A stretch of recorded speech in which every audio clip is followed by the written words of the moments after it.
The afternoon sun filtered through the dusty windows of the small apartment, casting long shadows across the worn carpet. In the corner of the living room sat an old upright piano, its once shiny wood now dulled by decades of use. The keys were slightly yellowed, some more than others, showing exactly where fingers had pressed down thousands upon thousands of times. Mrs. Chen sat on the piano bench, waiting for her next student to arrive. At 73 years old, she had been teaching piano in this same apartment for almost 40 years. The place wasn't fancy. The furniture was old but clean. Family photos lined the walls, showing children at various ages, graduations, weddings. But the piano was the heart of everything here. Her hands rested in her lap. And if you looked closely, you could see they weren't quite right. The fingers were bent at odd angles, the knuckles swollen and stiff. Arthritis had been creeping in for years now, making every simple task just a little bit harder. Buttoning a shirt took longer than it used to. Opening a jar sometimes required her to ask for help. And playing the piano, the thing she loved most in the world, had become painful. But she never let her students see the pain. The doorbell rang, and Mrs. Chen stood slowly, making her way to the door. A boy of about 10 stood there with his mother, his backpack still on his shoulders, looking like he'd rather be anywhere else. This was Tommy's third lesson, and Mrs. Chen could already tell he wasn't enjoying it much. "Good afternoon, Tommy," she said warmly, gesturing for him to come in. The mother gave an apologetic smile. "He didn't practice much this week. Baseball season just started, and you know how boys are." Mrs. Chen nodded. She knew she'd heard every excuse over the years. Too much homework. Too many friends coming over. Video games. Sports. Sometimes the kids were honest enough to just say they forgot. She never got angry.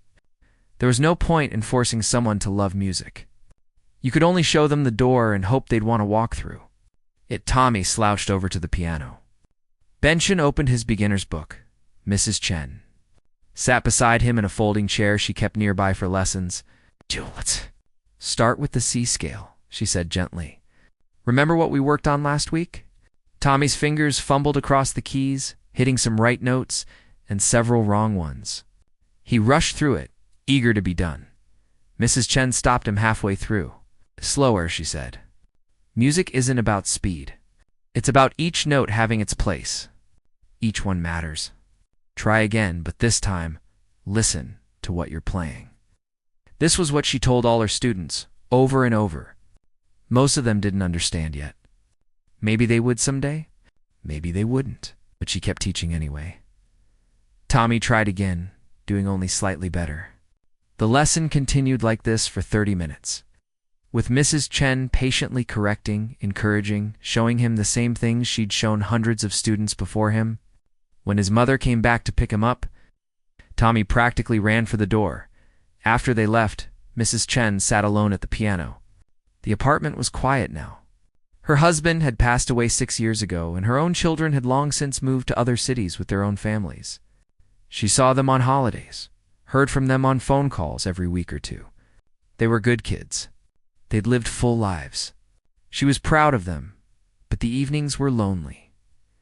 She looked down at her hands again, flexing the fingers slowly. They hurt today, more than usual. The weather was changing, and somehow her joints always knew before the forecast did.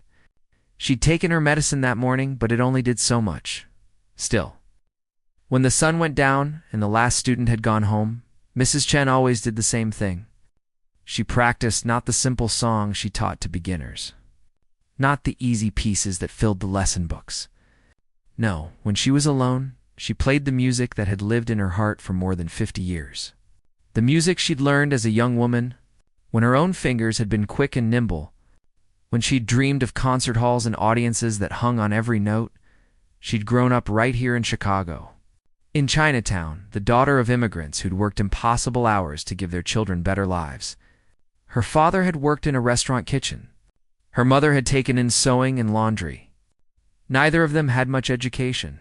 They'd seen something in their daughter when she'd first touched a piano at a community center. They'd scraped together money for lessons. Real lessons from a real teacher who'd trained at a conservatory. Mrs. Chen had been 8 years old. And from that very first day, She'd known this was what she was meant to do. She'd practiced for hours every day after school. While other kids played outside, she sat at the piano. She'd won competitions, received scholarships, gone to the conservatory herself, studying under masters who told her she had real talent. She could have a career as a performer if she wanted it badly enough. And she had wanted it. More than anything, but life had other plans. She'd met her husband in her early 20s, a kind man who worked as an accountant. They'd married, had children quickly. Money was tight with a growing family. The idea of traveling for performances, of spending hours each day practicing, the uncertain income of a musician's life, all of it became impossible, so she'd taught instead. Started taking students to help with the family income. Found that she was good at it, that she enjoyed watching children discover music, even if most of them never went very far with it. The years had passed so quickly. Her children had grown up. Her husband had retired, then gotten sick, then died. And somehow she'd become this old woman with swollen hands, in an apartment full of memories. But the music was still there. It had never left. Mrs. Chen positioned her hands over the keys, taking a breath to steady herself. Then she began to play. The pain in her joints flared immediately, but she pushed through it. This was her time. This was when she could still be the pianist she'd once dreamed of becoming. The notes filled the small apartment. Complex and beautiful. Rachmaninoff, one of the hardest composers, with pieces that demanded strength and flexibility and emotion all at once. Her hands moved across the keys, slower than they once had, but still finding their way through the music she knew by heart. She played for an hour that evening, until her hands were too tired to continue. When she finally stopped, she sat in the silence for a long moment, her eyes closed, remembering what it felt like to be young and full of dreams. Tomorrow, there would be more students, more scales and simple songs, more children who didn't quite understand yet why any of this mattered. But tonight, the music had been hers alone, and that was enough. It had to be enough. The invitation arrived on a Tuesday afternoon. Tucked in between the usual bills and grocery store flyers, Mrs. Chen almost threw it away with the junk. Mail before she noticed the elegant script on the envelope. She opened it carefully, her stiff fingers struggling with the seal. Inside was a wedding invitation, cream-colored with gold lettering. The names took her a moment to register: David Lin and Jennifer Wong. The wedding would be held at the Palmer House downtown, one of the fanciest hotels in Chicago. David Lin. She smiled, remembering the skinny boy who'd come to her for lessons 15 years ago. He'd been different from most of her students. Quiet, serious, actually willing to practice. His parents had been strict, expecting excellence in everything, and David had carried that weight on his small shoulders. But when he sat at the piano, something in him had relaxed. The music had been his escape. She'd taught him for 6 years. Watching him grow from a nervous 8-year-old into a confident teenager, he'd gone on to study pre-med in college, just as his parents had planned. She'd heard through the community that he'd become a surgeon working at one of the big hospitals. She was proud of him, though they hadn't spoken in years, and now he was getting married. And he'd invited his old piano teacher. Mrs. Chen looked at the date. 3 weeks away, on a Saturday evening. She hadn't been to a wedding in years. Hadn't been to any kind of fancy event, really. Her closet held mostly simple clothes for teaching, comfortable shoes. Nothing appropriate for a reception at the Palmer House. She almost decided not to go. It would be expensive to buy something new to wear. The hotel was downtown, and she didn't drive much anymore. It would be a whole production, getting ready, taking the train, being around all those people. At her age, a quiet evening at home sounded much more appealing, but something made her keep the invitation. She propped it up on her kitchen counter, where she'd see it every day. The 3 weeks passed quickly. Mrs. Chen found herself thinking about the wedding more than she expected. Finally, she took the train to a department store and bought a simple navy dress that was on sale. Nothing too fancy, but respectable. She had pearl earrings that her husband had given her decades ago. They would do nicely. The day of the wedding arrived with perfect spring weather. Mrs. Chen took her time getting ready, making sure everything was just right. Her daughter had called that morning, checking in, and had been surprised to hear her mother was going out. A wedding? Mom, that's wonderful. You should get out more. Mrs. Chen had laughed it off, but she felt a flutter of nervousness as she looked at herself in the mirror. When had she gotten so old?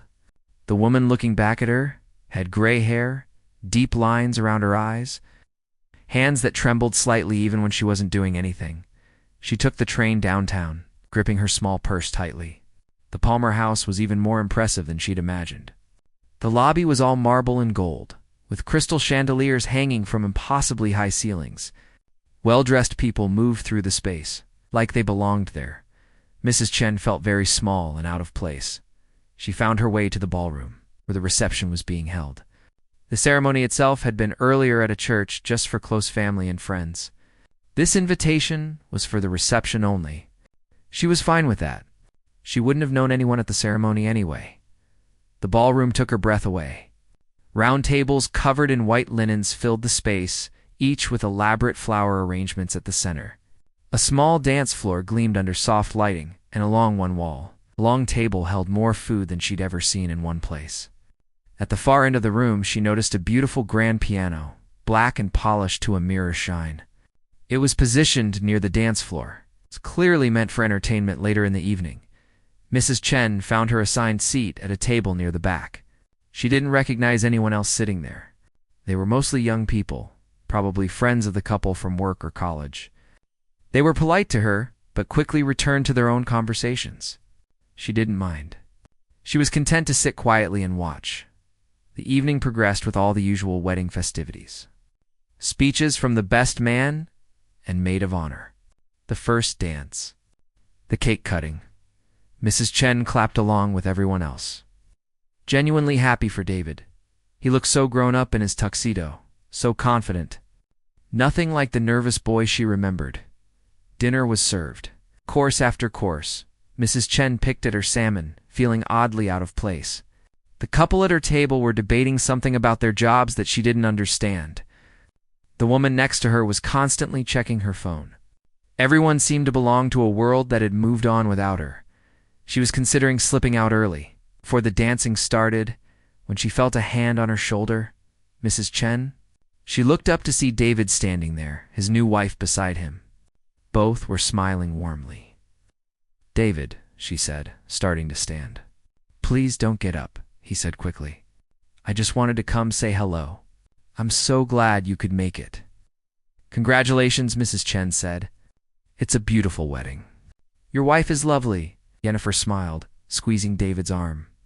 "He's told me so much about you. You were his favorite teacher." They chatted for a few moments, the usual small talk. Mrs. Chen asked about his work at the hospital. David asked if she was still teaching. She said yes, of course. What else would she do? Then David's expression changed, becoming slightly worried. He leaned down closer to her. "Mrs. Chen, I have to ask you something, and please feel free to say no. Our pianist, the one we hired for the reception, he just called. He's sick. Some kind of stomach bug. He can't make it." Mrs. Chen felt her stomach drop, already knowing what was coming. "Would you be willing to play something for us? Nothing complicated. Just some background music while people have dessert and coffee. Something simple and nice. 20 minutes, maybe?" She looked past him at the grand piano across the room.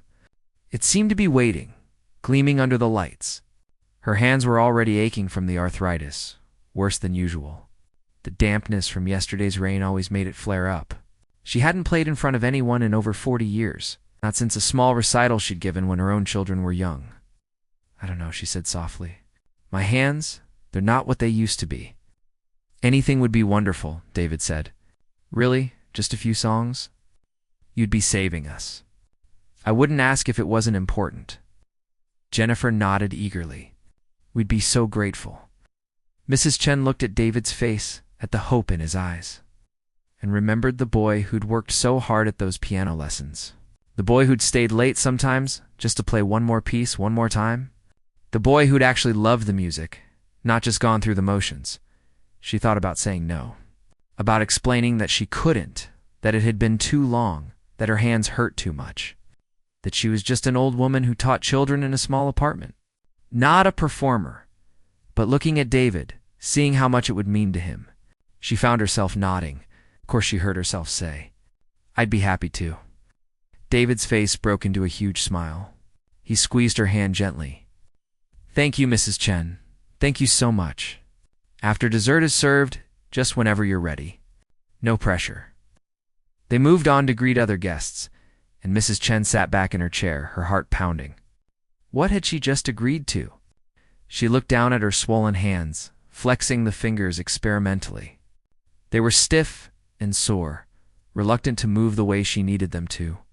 Across the room, the grand piano waited. In 20 minutes, she'd have to walk over there in front of 200 people and play. Her mouth went dry just thinking about it. The dessert plates arrived at her table. Chocolate cake with raspberry filling. She took a small bite but couldn't taste it. All she could think about was that piano and her hands and all the ways this could go wrong. But she'd said yes. And Mrs. Chen never went back on her word. She took a deep breath and tried to steady her shaking hands. The dessert course seemed to last forever and no time at all. Mrs. Chen watched as servers moved between tables, placing slices of cake, pouring coffee and tea. Around her, conversations flowed easily. People laughed and ate and celebrated, completely unaware that her heart was racing. She pressed her hands flat against her lap, trying to warm them up, trying to get the joints to loosen.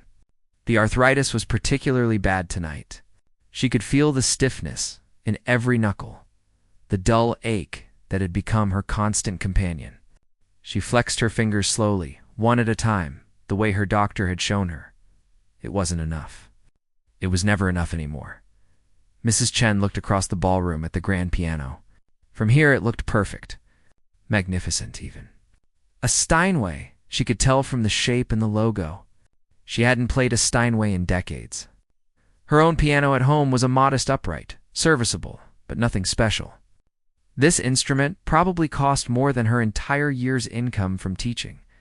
The thought made her even more nervous. What was she thinking, agreeing to this? She was 73 years old, with arthritic hands. And she'd just promised to perform in front of 200 people at one of Chicago's finest hotels.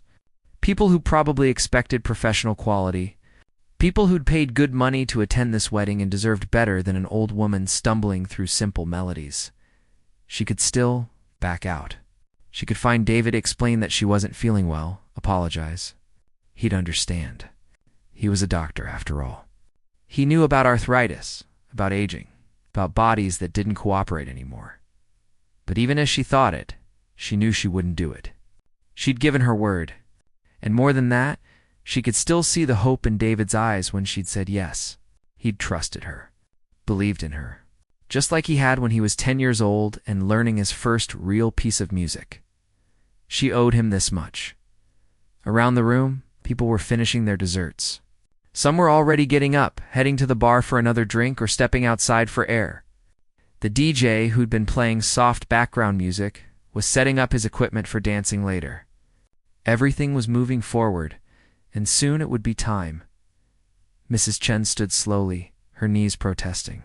She smoothed down her navy dress and picked up her small purse. Then she began the long walk across the ballroom. It felt like walking through water. Each step required conscious effort. The distance between her table and the piano couldn't have been more than 50 feet, but it might as well have been a mile. Her sensible shoes made soft sounds on the polished floor. She was aware of every movement, every breath. Most people didn't notice her. They were absorbed in their own conversations, their own worlds. A few glanced up as she passed, probably wondering who the old woman was and where she was going. She didn't make eye contact with anyone. She just kept moving forward one step at a time. The piano grew larger as she approached. She could see her reflection in its polished black surface, distorted and small. The bench was positioned perfectly, the fallboard already raised to expose the keys. Someone had prepared it earlier. It's probably for the pianist who'd called in sick. Mrs. Chen reached the piano and stood beside it for a moment, one hand resting on its smooth surface. The wood was cool beneath her palm. She could feel the quality of the instrument even from this simple touch. This was a piano that had been cared for, tuned regularly, played by skilled hands. She hoped her hands would be worthy of it. Slowly, she lowered herself onto the bench. It was the right height, comfortable. She adjusted her position slightly, finding the spot where her feet could reach the pedals properly. Her hands trembled as she held them above the keys, not quite touching yet. This was the moment. This was when she had to decide what to play. David had said something simple. Background music. 20 minutes of pleasant melodies that people could talk over while they finished their coffee. That's what he'd asked for. That's what any reasonable person would deliver. She could play Chopin's Nocturne in E-flat. Beautiful. Familiar. Not too challenging. Or maybe some Debussy, something impressionistic and soft. She could play Pachelbel's Canon, which everyone knew and loved. Safe choices? Smart choices. Choices that wouldn't expose her limitations or risk failure. Her fingers touched the keys lightly, barely making a sound. The ivory was smooth and perfectly weighted. Even from that gentle touch, she could tell this piano had an incredible action, responsive and true. It wanted to be played. It was begging to be played properly. And suddenly, Mrs. Chen thought of something her own teacher had told her 50 years ago. They'd been preparing for a recital, and Mrs. Chen had been nervous, wanting to choose an easier piece to be safe. Her teacher had looked at her with stern but kind eyes and said, "When you're given a chance to play, you don't play what's easy, you play what matters." At the time, Mrs. Chen had been young enough to take that advice. She'd played the difficult piece and performed it well. But somewhere along the way, through all the years of marriage and children and practical concerns, she'd forgotten that lesson. She'd started playing it safe, started choosing the easy path, started hiding what was really inside her. Tonight, sitting at this beautiful piano in front of all these people, she made a decision. If this was going to be her last performance, if this was her final chance to really play, then she wasn't going to waste it on something simple and forgettable. She was going to play what mattered. Her hands positioned themselves over the keys, not in the starting position for a gentle nocturne or a simple melody. No, her fingers found the opening chord of Rachmaninoff's piano concerto. No. 2, second movement.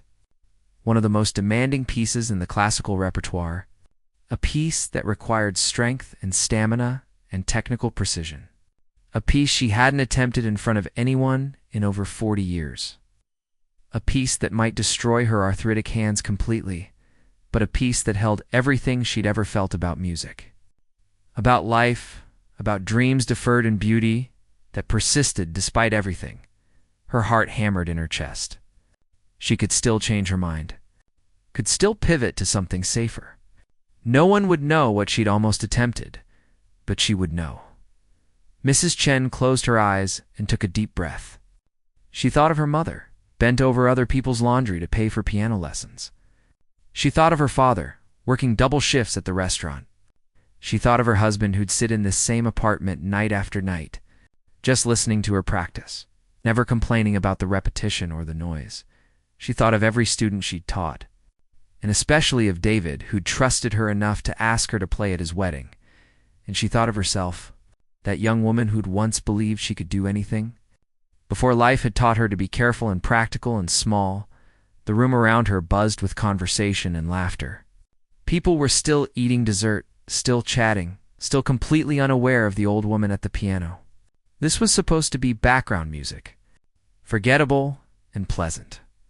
But Mrs. Chen was done being background. She was done being forgettable. She pressed down on the first chord. The sound that came from the Steinway was pure and resonant, filling the space with a richness that made her breath catch. The piano was even better than she'd hoped. It responded to her touch like it had been waiting for her specifically. The opening notes of Rachmaninoff were soft, almost hesitant. Her fingers felt stiff, reluctant. The arthritis flared with each movement, sending sharp pains up her wrists. She'd probably pay for this tomorrow. Might not be able to hold a coffee cup or button her own shirt, but tomorrow didn't matter. Only this moment mattered. Only this music mattered. Mrs. Chen let the melody guide her fingers, trusting muscle memory that went deeper than pain or age. The notes began to flow more freely. Her hands, those twisted and swollen hands that struggled with simple tasks, began to remember what they were made for. The music swelled, and Mrs. Chen felt something shift inside her chest. Something that had been locked away for decades. Something she'd forgotten was still there. She opened her eyes slightly and saw that some people at nearby tables had stopped talking. They were turning to look toward the piano, expressions curious, but Mrs. Chen wasn't playing for them anymore. She wasn't playing for David or for the wedding or to fulfill a promise. She was playing for that young woman who dreamed of concert halls. She was playing for every year of quiet sacrifice. She was playing for herself, finally. After all this time, and the piano sang beneath her hands, like it had been waiting its whole life for this moment. The melody cascaded through the ballroom like water finding its way downhill, inevitable and pure. Mrs. Chen's fingers moved across the keys with increasing confidence, each note building on the last. The pain in her joints was still there, sharp and insistent, but somehow it didn't matter anymore. The music was bigger than the pain. At the table closest to the piano, a young woman in a green dress stopped mid-sentence. She'd been telling her boyfriend about something that happened at work, some drama with a coworker, but the words died on her lips. She turned toward the piano, her fork frozen halfway to her mouth. "What is that?" she whispered. Her boyfriend looked up from his phone, annoyed at the interruption. Then he heard it too. The music had shifted from those soft opening notes into something more complex, more powerful. He set his phone face down on the table. At another table, an older couple who'd been making small talk with strangers fell silent. The husband reached for his wife's hand without thinking, his eyes fixed on the elderly woman at the piano. His wife felt tears prick at her eyes and couldn't explain why. There was something about the music that reached past all the usual barriers, straight into the chest, where feelings live that had no names. One by one, conversations around the ballroom began to fade. It started with the tables closest to the piano, but it spread outward, like ripples in a pond. Someone would stop talking mid-word, struck by a particular phrase in the music. Their companion would notice the silence and listen too. Then the people at the next table would hear it and they'd pause as well. Mrs. Chen was barely aware of any of this. Her eyes were closed now, her face tilted slightly upward. The music poured out of her like something that had been dammed up for too long, finally breaking free. Her hands moved with a grace that seemed impossible given their condition. The swollen knuckles, the bent fingers, the stiffness that made simple tasks difficult, none of it showed in her playing. The piece demanded everything from her. Rachmaninoff had written music that required large hands, strength, stamina. The left hand carried deep bass notes while the right hand danced across the higher registers. There were stretches that her arthritis should have made impossible. Runs that should have tripped up fingers that struggled to button a shirt. But somehow, she was doing it. The muscle memory that had been built over decades of practice, back when her hands were young and strong, was still there, buried deep in her nerves and bones beyond where the arthritis could reach. Her body remembered what her mind had almost forgotten. At the head table, David had stopped eating. He was staring at his former teacher with his mouth slightly open. His new wife touched his arm. "David, is that really her? Your piano teacher?" He nodded slowly, unable to speak. This wasn't what he'd expected. Not even close. He'd asked for simple background music. Maybe some nice classical piece that would fill the silence pleasantly. Instead, Mrs. Chen was performing something extraordinary. Something that belonged on a concert stage, not at a wedding reception. He remembered something she'd told him once during one of his lessons. He'd been maybe 12 years old, struggling with a particularly difficult passage, getting frustrated. She'd stopped him and said, "Music isn't in the notes on the page. The notes are just instructions. The music is what you bring to them from inside yourself." At the time, he hadn't really understood. He just wanted to play the right notes at the right time. But watching her now, he understood. The notes were the same ones that any skilled pianist could play. But what Mrs. Chen was bringing to them, that was something else entirely, around the ballroom. People were standing up from their tables, not to leave, but to see better. A server, carrying a tray of empty dessert plates, stopped in his tracks. He stood frozen in the middle of the floor, the tray balanced on one hand, completely transfixed. Another server touched his shoulder, intending to tell him to keep moving.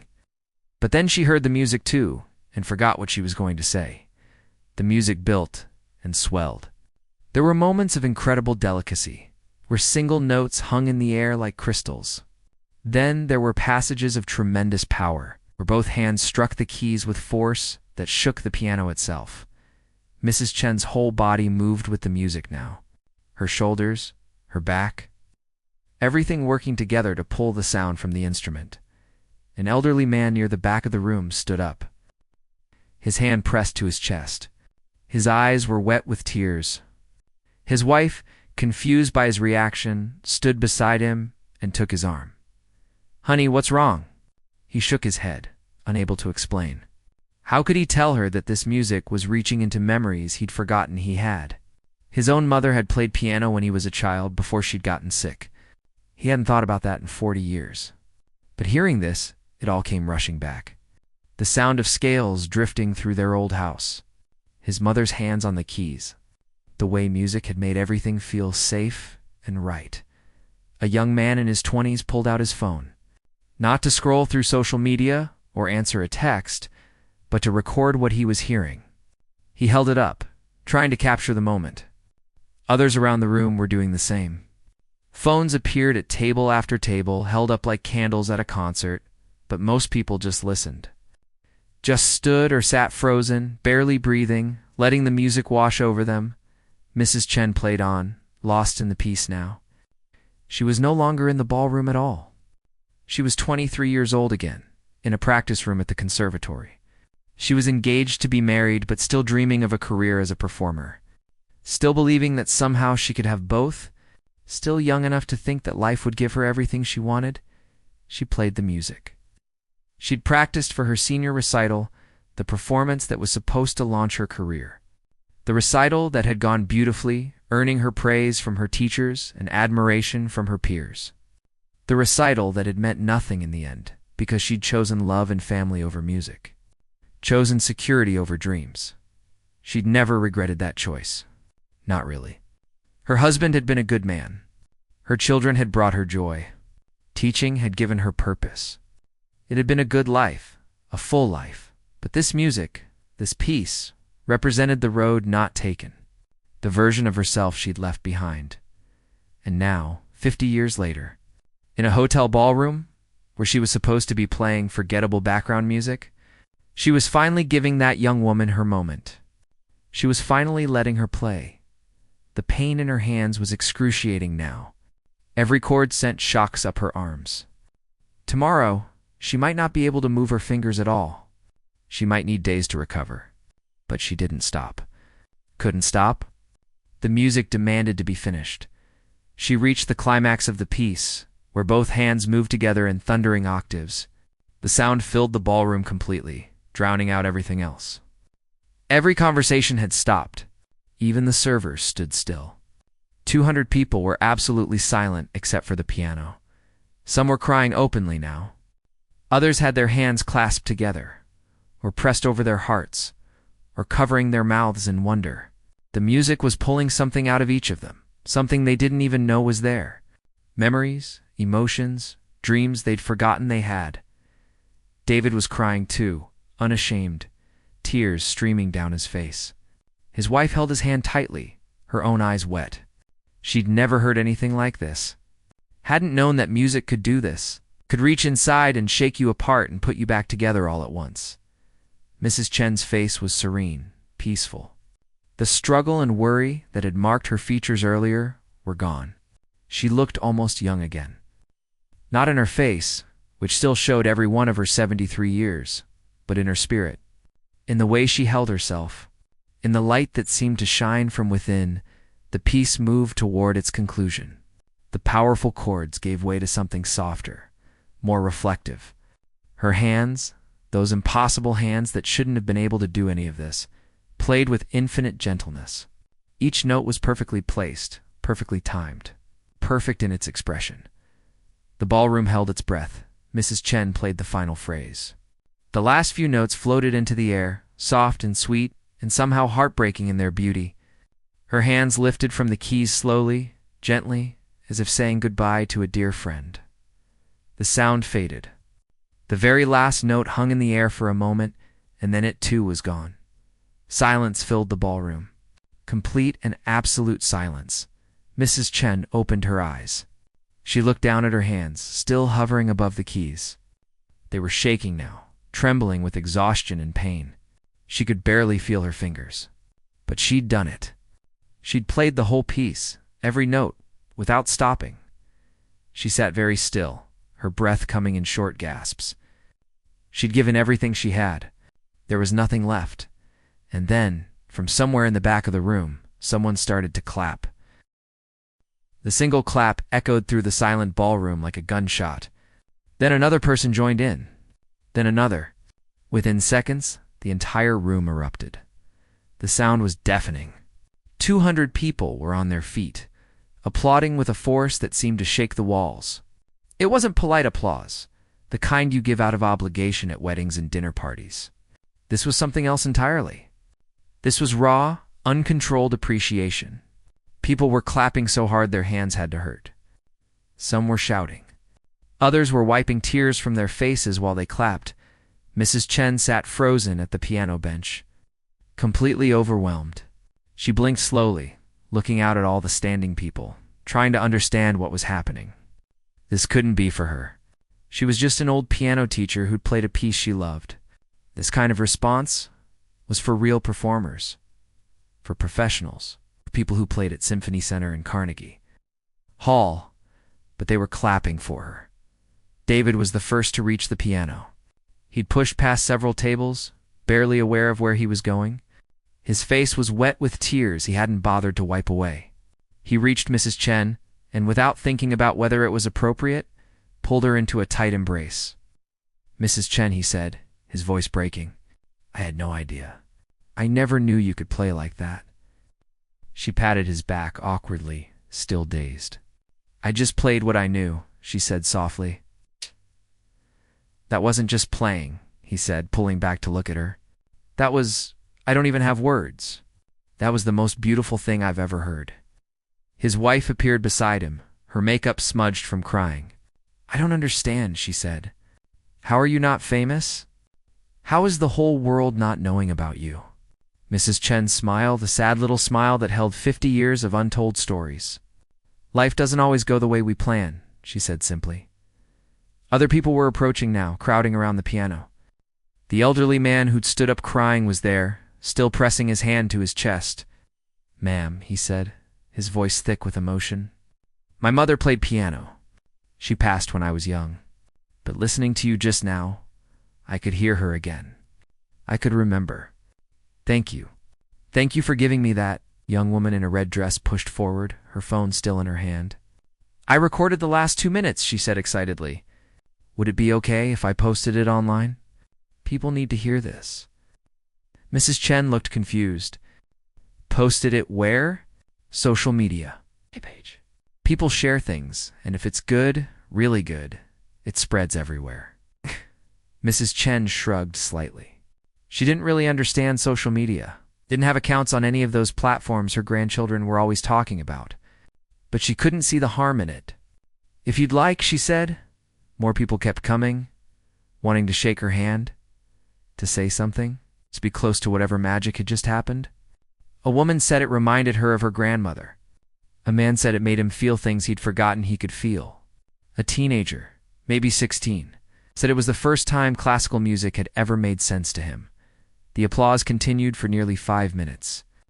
Every time it seemed to be dying down, someone would start again, and everyone would join back in. Mrs. Chen sat at the piano through all of it, accepting embraces and handshakes, listening to people tell her what the music had meant to them. Finally, the crowd began to disperse. People returned to their tables, still talking excitedly.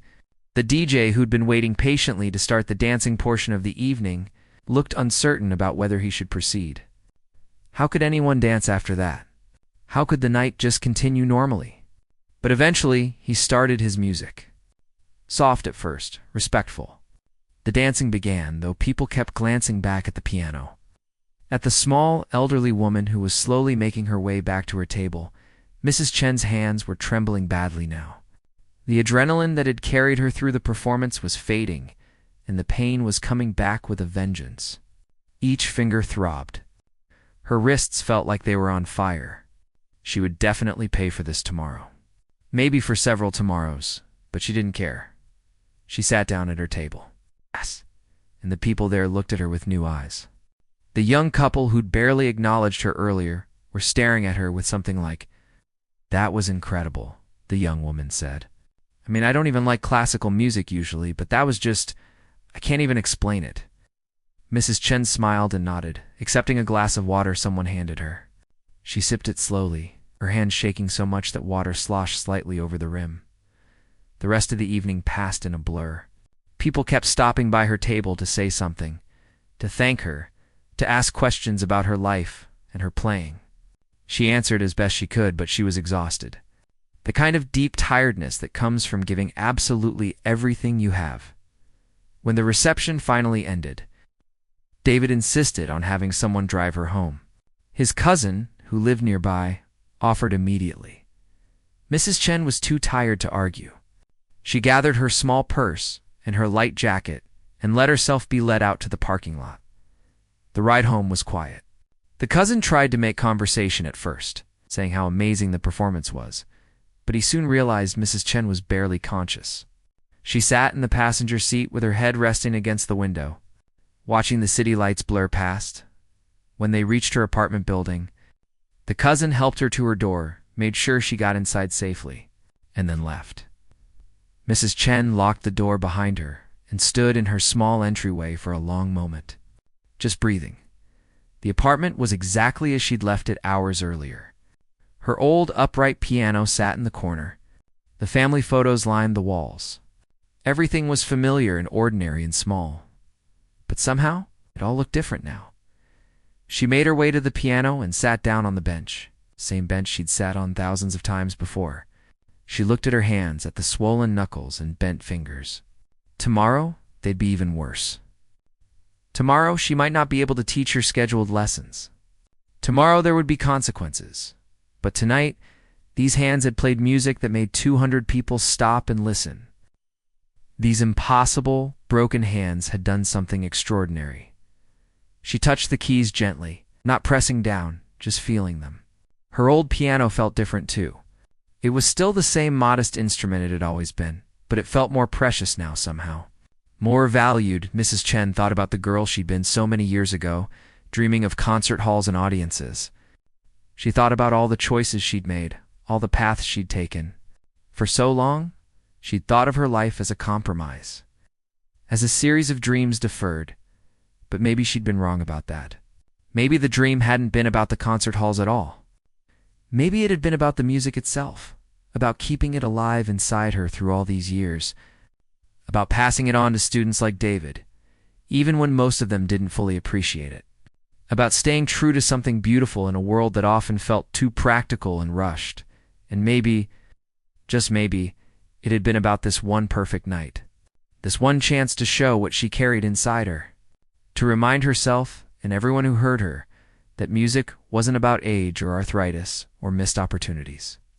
It was about the human spirit and its ability to create beauty even when everything said it shouldn't be possible. The next morning, Mrs. Chen woke to dozens of missed calls. Her daughter, her son, old friends she hadn't heard from in years.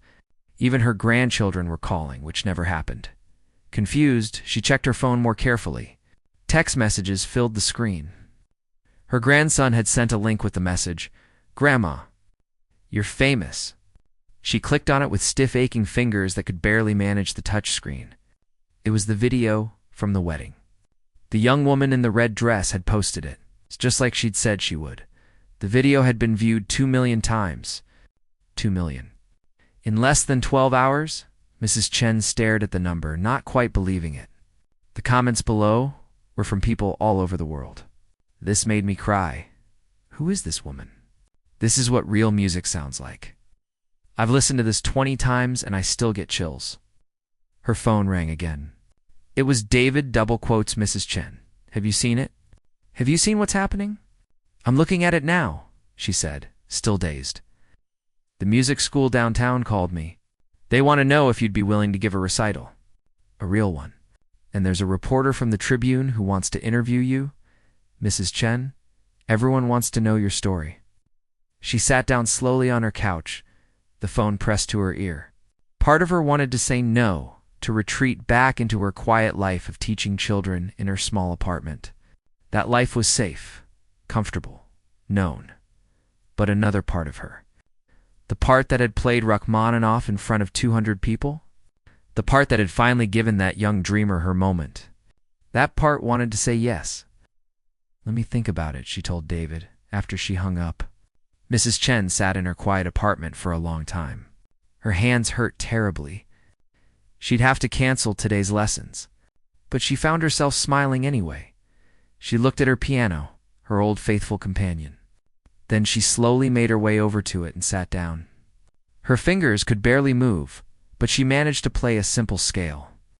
Just C major, nothing fancy.